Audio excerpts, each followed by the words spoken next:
So beginning in the early 80s, a group of citizens, which I was not involved with at the outset, pushed for creating a city out here. Typically you'd run into an obstacle like, the county says no, you just pack it in and say can't do it. But this particular group fought all the way to the Supreme Court.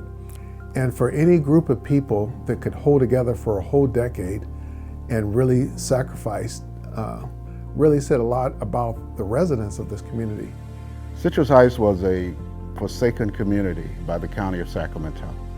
When we formed the city, the first night we had our first meeting, we discovered that we didn't even have insurance if someone sued the city. We've seen this community grow up and actually struggle and then take control of its own affairs with incorporation and thrive. Yeah, one of the really things that attracted me to Citrus Heights 18 years ago is the fact that it was a newly incorporated city. And coming to a new city for the first time was like an opportunity of a lifetime. And so Henry was our general services director for maybe about a year. And Mike Oliver said, okay, I've done this for 2 years now. I'm really a retired person. I want to go back to being retired. The city council at that time, put out an RFP for looking for a new city manager. He did apply. He was the only internal candidate that made an application. So after several debates and the council fears, we had a real long meeting, and I think Bill Hughes, myself, and Roberta said, let's move forward with Henry. And the fourth council member, Jeff Rainey, says, I can count to 3. And that's how Henry became the city manager. When he came on, of course, we were just a new city, only a couple of years old. And so he had a lot of things that he had to do and accomplish. When Henry got the job here, the whole entire discussion was about how to make the lives better of the people of Citrus Heights, how to make the community better. He took the bull right by the horns and he hired some good people to work for the city. The city wanted him to come on board in August 1998, but he asked if he could come in a month later, September, because his twin boys were 6 weeks old and he wanted to spend some family time with them before coming on board to the city. When Henry did become city manager, some of the things that he did, he immediately jumped into action and started to cultivate relationships with all aspects of the community. He started out with the residents and with the businesses in Citrus Heights, the business owners. It just seemed like things started progressing right after he took over. Different things were happening to the city. And we have never incurred debt, and that is largely attributable to Henry's philosophy and the philosophy of our early city council members who were in harmony on the fact that we had to be very careful because we knew we weren't getting our property tax revenue for 25 years and we had to manage without it. And that meant that we couldn't have everything we wanted today. We adopted an economic development strategy which outlines what we need to do to grow business in the community and grow the economy. It's easy to get into debt. You have all these bond people trying to convince you that there's ways of paying for things. And so there were some questions about, will this work? Maybe we weren't spending enough money in the city. Maybe we should have went in debt and borrowed some money. But Henry kept us focused, and if we just listened to his plan and his vision, that Citrus Heights would be a model city. And it took a lot of reservation from the council because sometimes we wanted to spend money and Henry was advising us not to. Henry saw on the horizon the recession that cities in California and the United States went through. And he started to take steps early to plan for it. During unpredictable times, Henry has positioned us in a way that we have a great foundation and stability, financial stability. We all went through 2008 and those, years after that, and it was a very hard time. When those times were a little bit dire financially, he would call and he would have this anguish in his voice about what to do, how to do it. But the thing he was determined is to keep the employees as happy as he possibly could. Henry came in and said, okay, look, we're all going to weather this storm together, but that's going to require all of us to do some sacrificing so that all of us can stay as whole as possible.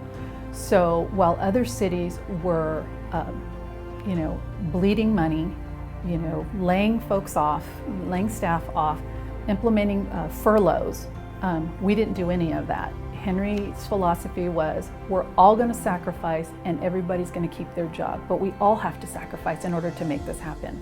He's always put a focus on work-life balance and tried to keep things lighthearted and no nonsense.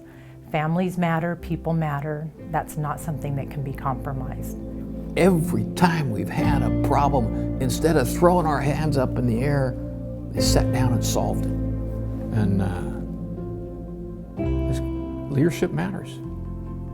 I implemented what was called the pay-as-you-go philosophy.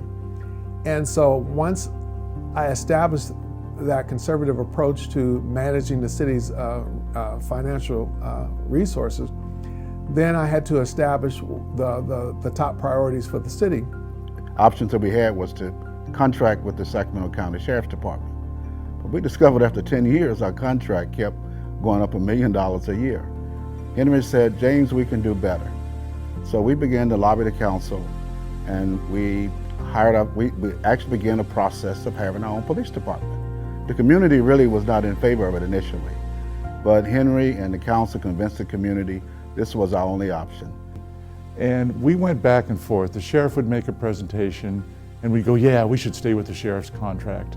And then the city staff would come in and go, no, we should go with the city. And I could just feel it back and forth. Because the sheriff's department had been patrolling citrus sites since I've been here, 1980. And while there were a lot of folks who weren't satisfied with that, there were still people who were comfortable with the sheriff's department patrolling our community and not having our own police department. Well, the sheriff did a good job of putting fear in the community that we would not be successful, and we'll be back on our knees begging them to come back again. I found out later that Henry was kind of following all this, and he got really ticked off that we couldn't see the logic in forming our own police department. And Henry was able to convince the council, convince the community how wonderful it would be, and there were a lot of folks who thought for sure that he was going to fall on his face, the city was going to fall on his face, and in no time at all we'd be back at the county asking for them to come back and patrol our community. That didn't happen, as you all know. Henry is also extremely skilled at picking personnel to accomplish his goals. One of the shining examples, of course, is his selection of Christopher Boyd to head the police department. Well, what I remember most about first getting to know Henry was when I became a finalist for the police chief job back at the end of 2005. It got to the point for the city manager interview. But the thing about it, it lasted over 5 hours. And again, I've never experienced anything quite like that, but I got to learn all about what his vision was. This guy was determined to not only start his own police department, but have really the best police department in California. Then it became a question of how fast could we do this? You don't set up a 911 center, get police cars, uniforms, much less talented personnel in a month or 3 months or 6. But Henry wanted to make it happen fast. And I think rather than an 18-month period, he got it down to a 12-month period. They went around and they found the money to set the police force up, create their own police headquarters, and hire a chief and get the thing stood up. And that's worked also.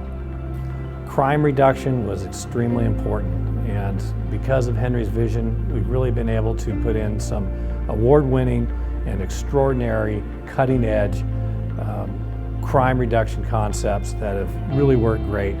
And Henry was the leader that we needed at that time. He was the perfect leader, and he had the vision and he had his priorities straight. And then there were 2 smaller community centers that we built in the city. One to serve some of our advantaged or disadvantaged residents out in the Sayonara neighborhood. A community behind Greenback and Sunrise Boulevard. And it was riddled with crime, absentee landlords, and so the people that live there, you know, were kind of neglected.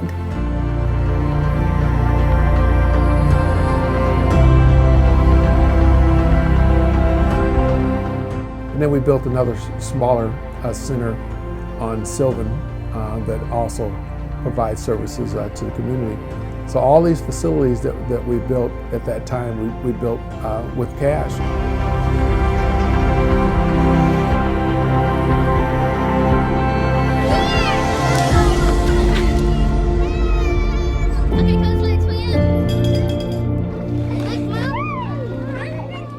Our next area of priority was a community of 88,000+ people. We had no place for people to assemble in Citrus Heights. So we had over 80,000 people and no community meeting place. So my next priority was to build a new community center for the residents. So it took 10 years to find a place for our community center, but it also took 10 years to save the money to build it for cash. And everybody at that time was talking about, you know, we need a place to grab, let's build the community center. He found a great location, as we all know, and he was able to deliver that, again, under budget and on time. And ultimately, as I close out my career with the city in the next few weeks, one of my biggest goals was to try to get a new city hall built for our employees. This new city hall, it's amazing. I mean, I still, like today, driving in going, wow, I can't believe this really happened. Even though I was a big part of it, I can't believe that I get to drive up every day to this big, beautiful building and provide service to the people in this community and be proud of it. We hired our first city manager and we were off and running. And so from that point of having no employees, we went from there to what it is today. And now we're sitting in a paid-for new city hall. That was one of the original vision of the original council. Besides just residents, it is a huge change in the entire environment. Not just crime, but just the overall appearance of the city. All over the region, people look to Citrus Heights because we have been very successful. Administration is head and shoulders above any other jurisdiction in this area. It's hard to describe Henry Tingle because he's a man of few words, but yet he's a man of many, many, many words. Just to see this tall man come in was a little intimidating, but then you smiled and it kind of lit up the whole front office there. Just really a gentle giant. And as I got to know him a little bit better, why he's big, but he's a teddy bear. The man, the gentle giant, Henry Tingle, is leaving us, and it won't be the same without Henry. He was not then, nor ever was, a yes person or a rubber stamp. He worked on his ideas and concept as to what was best for the city. I learned very quickly that it's not about politics, it's not about anything but doing what's right for the community, what's right for the city, etc., and that's what he's done. That is kind of what he has taught me, that everybody matters in this community.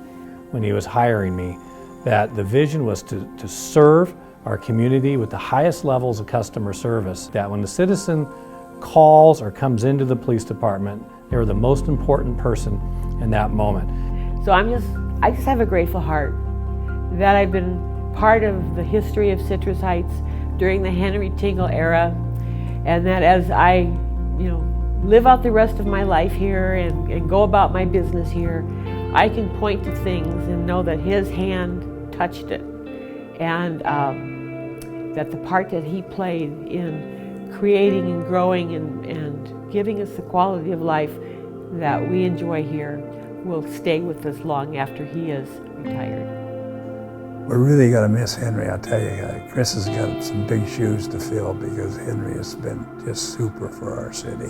First person that greeted me when I came in the door for the holiday party was Henry, and he gave me a bear hug beyond belief. He always tells me, whenever your mom fries chicken, be sure to bring me a piece. Your support is unparalleled to anyone that I've ever worked for before. You lead from behind, I've noticed that. You aren't always out in front of projects and out in front of things. You let your staff take the praise.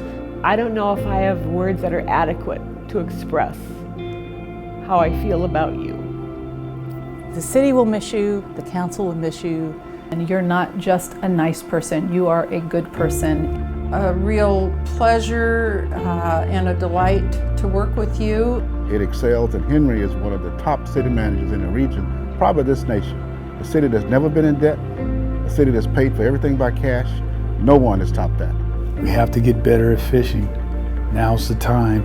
This table is always going to be reserved for you. All you got to do is show up, my friend. I can't thank you enough for what you've done. For his leadership in the city. And the goals and the things that I've been able to achieve under your leadership. Henry, your impact, it'll be felt for decades. And I'll carry the lessons that you've taught me as I move forward. Henry, you personify the phrase, leadership matters. To be your successor.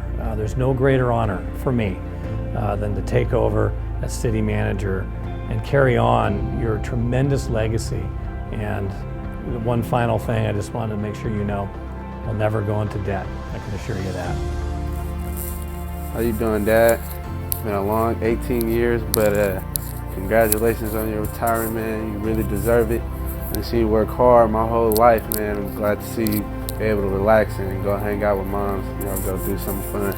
It's your boy Damien here, back at it again. I'm the youngest.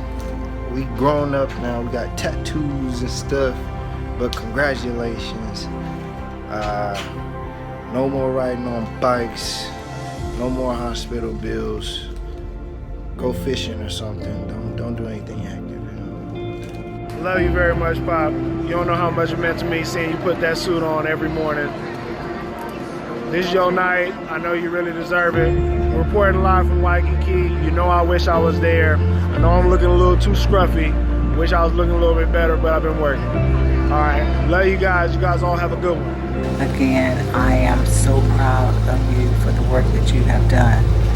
You have illustrated your leadership, your commitment, your determination for many to see. You have also illustrated to your boys throughout your career that your dreams will come true if you just put in the work. With all that said, as you leave from the workplace, remember, I will be by your side, step by step, for this new, exciting adventure. This opportunity calls for a song.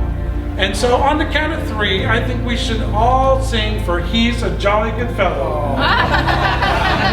1, 2, 3. For he's a jolly good fellow. For he's a jolly. Happy retirement, Henry. Thank you, Henry, and have a great retirement. Farewell, Henry. Happy fishing. Henry, we decided that you have to clone yourself twice. One to retire, one to stay here with us, and the other one to go to Washington and straighten out the mess there. We'll miss you, Henry. Thank you, HT. Enjoy the retirement and bring us some barbecue.